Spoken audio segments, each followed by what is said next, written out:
2 minutes pour comprendre aujourd'hui la vasectomie. Alors je suis avec le professeur Yann Nozillet, vous êtes chirurgien urologue à l'hôpital Foch et membre de l'AFU. La vasectomie, qu'est-ce que c'est? Un moyen de contraception qui s'adresse aux hommes, qui consiste à simplement ligaturer, mettre des nœuds et sectionner les canaux déférents, qui sont les canaux par lesquels les spermatozoïdes transitent du testicule vers l'extérieur. Voilà. Donc là, plus de transit, plus de testicules, plus de spermatozoïdes, et donc plus de fécondation possible. C'est pas réversible, ça? Il faut le considérer comme irréversible, effectivement. Et c'est pour ça qu'il y a un délai de réflexion qui est très important, qui est prévu par la loi, qui est de 4 mois, de manière à bien prendre sa décision de façon réfléchie.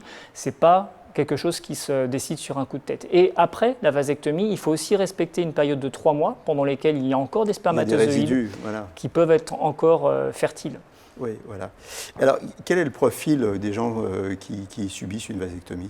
Ce sont plutôt des hommes, bien sûr, qui ont déjà des enfants et qui souhaitent ne pas faire porter le poids de la contraception à leur partenaire.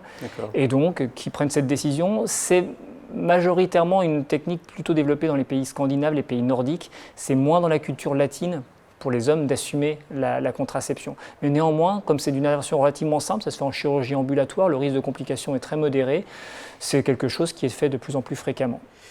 C'est étonnant ce que vous me dites parce que j'avais l'impression qu'au contraire, avec l'allongement de la vie, les gens pouvaient se dire moi je veux garder une réserve, si je rencontre quelqu'un, si je refais ma vie, je veux pouvoir être père à nouveau.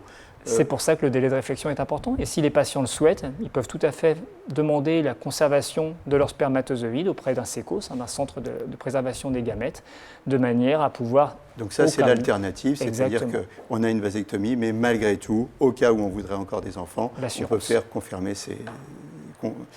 ses spermatozoïdes. Merci beaucoup et à bientôt.